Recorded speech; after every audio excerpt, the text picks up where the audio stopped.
Moirangkhunou mamang Sabal Mandop Relief Camp ta lairiba IDP sing na ngasi cycle kendragi manung channa lairiba South Losing Village ki khutangda Litan da thokliba irang na maram oiraga mayum thadoktuna safagadaba mafamda lairiba Tangkhul ichilinau singi damak nongmada changdaba yadraba setna innaba firol sing mateng pangkhre Mateng pangbaduda sarukya kiba miyoi amana fongdorakibada ngasi mateng pangliba asi paisa paiba amadi laibagi nate adubu yum mai thadokibadagi laifam laitraba singna awaba mayoknariba asi IDP aikoi isa na hana thokiba amadi masigi awaba khangbadagi hauzik Litan gi thodokta awaba mayoknariba singi damakta angamba kharada oirabasu mateng oinaba haiduna lamsing asi mateng pangbani haina fongdokhi ai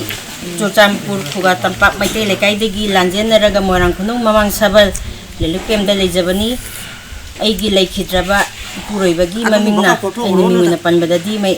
itik padi sajadre laikhidrabi puroibagi mamingna laisram nilakanta